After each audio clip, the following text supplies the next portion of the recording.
Hari ni kita nak cerita pasal GP Jerez dengan Tubi Performance. Aku nerd rider yang sangat obses dengan racing motor. Jerez ni ialah lita yang first daripada siri race dekat Eropah. Kalau kita nak cuba predict macam mana performance masing-masing untuk sepanjang musim 2026 ni, dekat sinilah pelengkap dia. Mula-mula kita tengok macam mana race dekat Asia, macam dekat Buriram. Kemudian ada race dekat US, dekat kota Amerika. Dan ada juga race di Brazil. Lepas tu bila kita sampai ke Jerez, dah lengkap dah pelbagai jenis lita daripada pelbagai benua. Jadi kita bolehlah dikatakan ada data yang hampir cukup untuk kita predict macam mana baki musim 2026 ni akan berlangsung. Contohnya lah, kalau kita nak cuba predict macam mana performance Aprilia, kita dah tahu Aprilia dekat Asia padu, dekat Thailand. Dekat US, lita yang sangat berlainan daripada benua Asia pun Aprilia padu juga. Kemudian dekat Brazil, dekat lita yang semua orang tak ada experience race dekat situ, Aprilia padu juga. Jadi last kali tinggal ialah macam mana agaknya Aprilia dekat track-track Europe. Sama lah macam tahun lepas kita tengok awal musim Pecco Bagnaia macam struggle, kita tunggu dekat track Europe, dekat Jerez ni untuk kita evaluate macam mana sebenarnya struggle-nya Pecco Bagnaia. Jadi apa keputusannya dekat Jerez ni? Secara puratanya kita tengok Ducati dengan Aprilia agak seimbang sikit dekat sini. Dekat grup-grup atas ada Aprilia dan dicelah-celah oleh Ducati. Tapi malangnya, bila kita tengok keadaan yang lebih seimbang ni, dia tak dieksploitasikan oleh pasukan factory Ducati. Sebaliknya, tim satelit Gresini dengan Alex Marquez pula yang dapat advantage daripada keseimbangan ni. Alex Marquez laju daripada sesi hari Jumaat lagi. Jadi macam tajuk dekat thumbnail yang aku buat, apa jadi dengan Marc Marquez? Kenapa aku buat tajuk macam ni? Sebab aku tak tahulah korang macam mana, tapi untuk aku yang setelah sekian lama tengok MotoGP, tahun ni Marc Marquez nampak macam lain sikit. Aku nak explain macam mana pun aku tak tahu. Bila kita tengok interview dengan Marc Marquez, dia tetap senyum macam biasa. Dia jawab dengan media pun macam biasa. Tapi aku terasa macam dia tak macam Marc Marquez yang bersemangat macam dulu. Contohnya masa dekat Honda sekalipun, yang nampak dia struggle selepas dia balik daripada injury tu, nampak macam semangat Marc Marquez yang kita panggil sebagai alien. Dia macam tak kira lah semua benda sangat, dia macam bedal aja. Sama ceritanya masa dia pindah ke Gresini, dan sama juga masa dia dapat World Championship balik pada tahun lepas. Kita nampak dia ialah rider yang sentiasa push. Mungkin kerana faktor umur ke, ataupun memang sebab mentaliti dia dah berubah untuk lebih sayangkan badan dia ke, nampak macam dia tak push to the limit. Ini mungkin perasaan aku je, tapi aku rasa macam tu. Macam mana pendapat orang? Untuk race di Jerez ni, Marc Marquez dapatkan pole position pertama dia untuk tahun 2026 ni. Tapi itu pun dalam keadaan yang abnormal. Masa tu lita basah dan lembap daripada hujan. Itu pun mungkin juga dibantu oleh adik dia Alex Marquez yang jatuh masa sesi qualifying tu. Daripada awal praktis hari Jumaat lagi, Marc Marquez kata nak fight untuk podium pun sebenarnya agak susah. Jadi ini ialah keadaan yang sangat tak sinonim dengan Marc Marquez. Jentera dia dengan jentera Alex Marquez ialah jentera yang sama, GP 2026. Jarang-jarang dan tak boleh aku ingat bila tah last time yang Marc Marquez ni pada jentera yang sama, dia ialah rider yang nombor 2 ataupun nombor 3. Selalunya dekat atas jentera tu dialah yang depan sekali. Tak kira lah dia naik apa pun dengan Honda, walaupun Honda duduk belakang-belakang, tapi Honda yang teratas ialah Marc Marquez. Jadi keadaan Marc Marquez hari ni yang dia cakap dia tak selesa daripada hari Jumaat dan susah nak fight untuk podium adalah sangat pelik untuk disebut oleh seorang Marc Marquez. Pada sprint race, Marc Marquez menang P1. Ini memang kedudukan yang sinonim dan juga lazim untuk Marc Marquez, tapi pun sama dalam keadaan yang abnormal. Sejak diperkenalkan, sprint race tak pernah lagi ada race flag to flag, yang maksudnya terpaksa tukar motor pada pertengahan perlumbaan. Dia jadi kompleks sebab sprint race ni pendek je. Tapi bila ada kena tukar motor macam ni, rider terpaksa buat keputusan yang sangat sukar. Untung tukar motor ke ataupun untung tak tukar motor. Dekat sinilah timbulnya satu isu bila Marc Marquez crash dekat last corner, lepas tu dia potong masuk dalam pit dan tukar motor basah. Ada rider dan juga pasukan, contohnya macam Aprilia dan juga Zarco. Dia kata Marc Marquez patutnya kena penalti sebabnya dia tak plan pun nak masuk pit. Tapi bila dia crash dekat last corner, dia potong pula track, masuk, tukar motor, lepas tu menang. Dari satu segi nampak macam valid juga dia orang punya komplain ni, sebabnya Marc Marquez sebenarnya dah terlepas dah daripada entry pit lane. Tapi dari satu segi pula orang komplain sebab Marc Marquez menang. Kalau kita cuba bayangkan Marc Marquez jatuh crash, motor dia rosak tapi masih boleh start, dan dia masuk dalam pit untuk repair motor, rasanya tak akan ada isu sangat sebab dia masih lagi boleh masuk dalam pit lane walaupun dah terlepas. Tapi sebab dia tukar motor dan jadi menang, dia jadi isu. Marc Marquez sendiri mengaku, dia cakap sebenarnya plan dia ialah untuk stay dalam track, nak cuba berada dekat luar, tak payah tukar motor. Tapi bila dia crash, dia angkat balik motor masih hidup lagi, jadi dia boleh sambung race. Tapi dia tengok handlebar dah bengkok rapat sangat dengan tank, susah nak bawa, jadi lebih baik tukar motor. motor. Sebab itulah dia decide untuk masuk dalam pit dan tukar motor basah. Alasan steward pula kenapa diorang tak bagi penalti Marc Marquez tidak melanggar undang-undang. Ada undang-undang jangan potong garisan putih semasa masuk dalam pit lane untuk mengelakkan rider buat shortcut. Tapi undang-undang ni cuma cakap pasal line putih yang dekat sebelah dalam ni aja.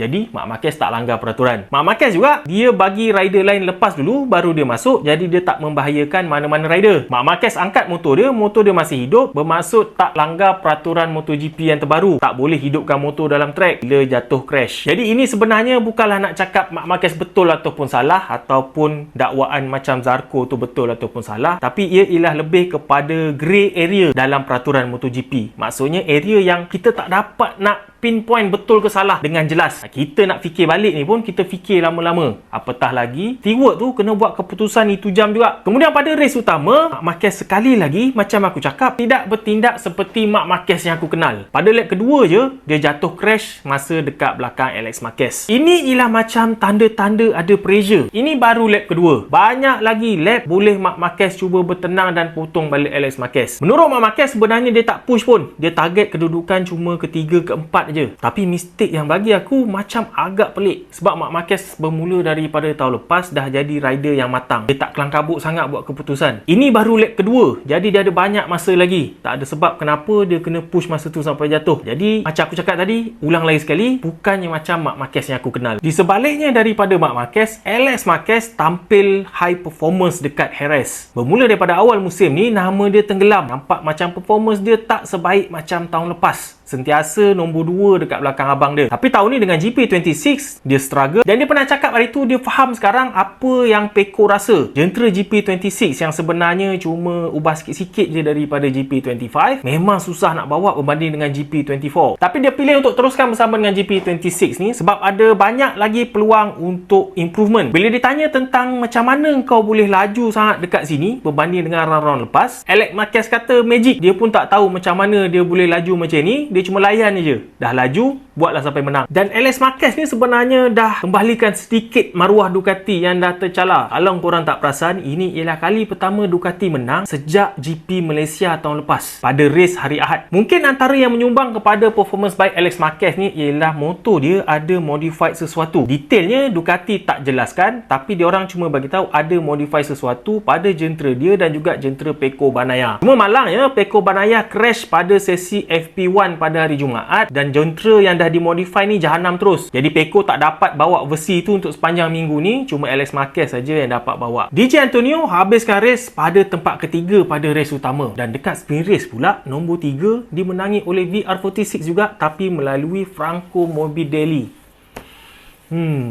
Jadi sekaligus antara 3 pasukan Ducati Factory dan 2 lagi Ducati Satellite, Gresini dan juga VR46, tempat yang corot sekali. Dengan Pecco Bagnaia pun ada masalah braking, terpaksa tarik diri selepas Marc Marquez crash. Ducati Factory lah yang duduk bawah sekali, bawah pasukan-pasukan Satellite untuk setakat sekarang ni. Jadi nampaknya problem ni dah makin serius sebab dekat semua litar yang dah diorang lalui sekarang ni, track Europe, track Asia, US dan juga track baru, semuanya diorang ada masalah. Berbanding dengan Aprilia, walaupun tak sehebat macam round-round sebelum ni, tapi diorang punya pace tetap lebih baik secara puratanya berbanding dengan Ducati. Bayangkan keempat-empat jentera Aprilia lepas masuk ke qualifying tu. Cerita utama pada minggu perlumbaan di Jerez ni ialah Ai Ogura yang dah hampir confirm akan pindah ke Yamaha, tinggalkan tim Trackhouse Aprilia. David Brivio luahkan rasa sedih dia. Dia kata rasa kesal Ai Ogura tinggalkan Trackhouse untuk pergi ke Yamaha. Tapi dia kata memang Ai Ogura dah awal-awal lagi cakap dengan dia yang dia punya target ialah untuk pergi ke pasukan factory. Jadi saat ini lambat ataupun cepat memang akan berlaku. Tapi mentaliti Ai Ogura tu aku pun tak faham. Mungkin aku tak faham macam mana rider GP berfungsi. Tapi untuk pergi ke pasukan factory tapi yang bela-bela macam Yamaha, yang dengar cerita pengurusan baru tak terlampau friendly dengan rider, berbanding dengan Aprilia Trackhouse yang walaupun satelit tapi dia berikan jentera factory dan dilayan seperti factory, nampak macam daripada mata kita ni pilihan yang terbaik sebenarnya ialah di Trackhouse. Cross. Tapi dia je lah yang lebih tahu tentang carrier yang dia nak pilih. Tapi itu daripada kita punya pendapat lah. Ayogura je yang tahu tentang jalan yang dia nak pilih untuk carrier dia. Jorge Martin walaupun tak dapat podium, tapi sebenarnya mempunyai prestasi yang baik juga dekat sini. Sekitar tempat keempat pada race utama, dan juga sprint race pun okey, cuma ada masalah braking. Cuma dia ni bengong sangat, crash pada waktu yang tak semenggah pada sesi praktis, iaitu selepas checkered flag pula dia boleh crash. Kemudian dia crash lagi sekali pada sesi selepas tu, dicampurkan pula dengan crash dia masa celebrate wheelie menang sprint race pada race yang lepas. Banyak sangat dia ni jatuh pada waktu yang tak sepatutnya, meninggikan lagi risiko tulang-tulang dia yang tak cukup kalsium tu. Jatuh sikit je injured, jatuh sikit je injured. Marco Bezzecchi pula pada sprint race ada tak baik sikit dia punya nasib. Dah menjadi perjanjian antara semua rider MotoGP yang diorang tak boleh koyakkan tear off dekat atas grid permulaan untuk elakkan tersedut ataupun pergi ke tayar rider-rider lain. Betul lah tu, Alex Marquez buka tear off dia dekat corner last, tapi entah macam mana memang nasib dia, tear off tu melekat dekat winglet Marco Bezzecchi. Ikut je dia sampai grid. Bila dah sampai grid, jatuh ngam-ngam pergi dekat tayar belakang. Itulah sebab starting sprint race Marco Bezzecchi jahanam. Tapi nasib dia pun memang tak berapa baik. Lepas tukar tayar wet, dia crash pula lagi. Pada hari Ahad, macam biasa, typical Marco Bezzecchi. Ada masalah pada hari Jumaat dan hari Sabtu, tapi pada hari Ahad tampil kuat. Cuma kali ni, dia tak dapat menang race macam race-race sebelumnya. Dia dapat berada pada kedudukan kedua yang sebenarnya sangat baik. Dah ada berapa race? Baru satu ni je dia dapat nombor 2. Masih lagi kekal atas podium. Dia kata memang mustahil untuk follow Alex Marquez yang strong daripada awal minggu. Pada sektor 3 dan sektor 4, kata Marco Bezzecchi, Alex Marquez memang laju betul dan dia memang boleh confirm dia tak akan menang.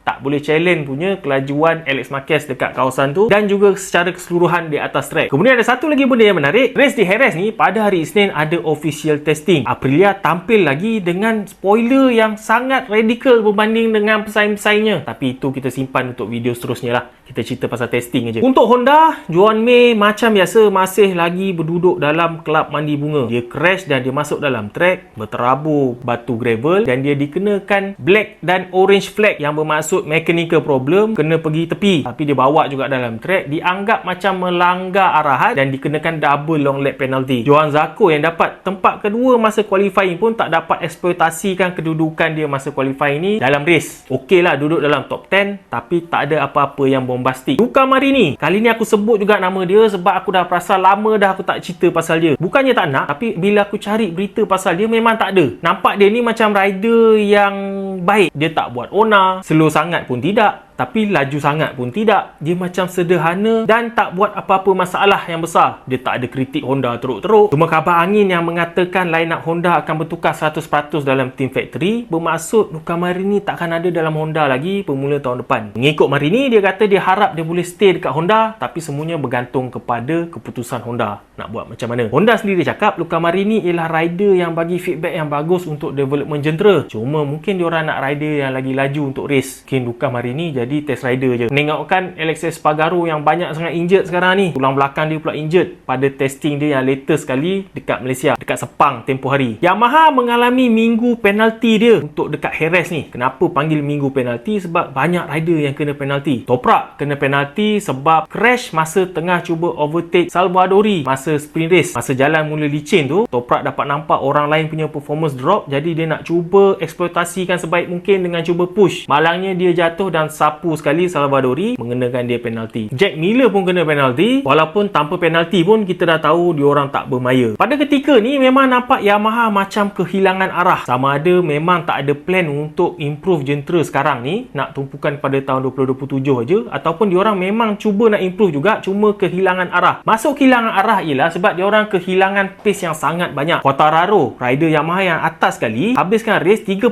saat di belakang Alex Marquez. Tapi kalau dibandingkan dengan diri dia sendiri pun pada tahun lepas, Quartararo habiskan race di Jerez ni 20 saat lebih lambat daripada masa dia habiskan race pada tahun lepas. Yang menyokong pula pandangan Yamaha tak ada arah ni ialah pada testing hari Isnin di Jerez, Quartararo test banyak jenis chassis. Jadi ini menunjukkan yang Yamaha tak ada arah. Kalau kita ada direction, kita akan tahu. Mungkin kita akan test paling kuat pun 3 ke 4 chassis saja sebab kita dah tahu arah mana kita nak pergi. Tapi kalau ada banyak sangat chassis, bermaksudnya kita tak tahu mana yang okey. Terpaksa try semua dulu sebelum buat keputusan nak ikut jalan yang mana. Untuk komen Quartararo pada race di Jerez, jawapan dia sama je macam race-race yang sebelum ni. Yamaha tak ada strength dekat mana-mana aspek sekalipun. Braking pun tak best, power pun tak ada, corner pun tak boleh, front end pun tak baik. Sama sebiji macam race-race yang lepas, tak improve langsung. Memang waktu yang sukar dalam camp Yamaha sekarang ni. Macam Quartararo mungkin dah tak ada hati. Dia tunggu je tahun depan nak pindah ke pasukan baru. Tapi untuk yang masih berada dalam tim ni, contohnya macam Toprak, dia dah mula cakap dia hilang motivasi sebab sangatlah tak kompetitif dengan membawa race dengan sebuah Yamaha. Alex Rins pula ada kabarnya memang dah sah dia takkan disambung lagi dalam Yamaha untuk tahun depan. Jadi itu je lah perihal tentang race di Jerez yang nampak macam tak berapa menarik sangat, tak ada isu-isu besar, dan race di Jerez tu sendiri yang agak bosan tanpa fight yang ketara. Jadi kita jumpa lagi dekat video seterusnya. Kita cerita pasal testing pada hari Isnin di Jerez. Apakah update yang dibawa oleh pengeluar-pengeluar semua. Jangan lupa, MotoGP boleh diikuti dengan Sport TV Now. Helmet yang lawa ni kalau teringin, ataupun baju ni kalau teringin, ada di website berap.my yang aku sediakan dekat bawah ni.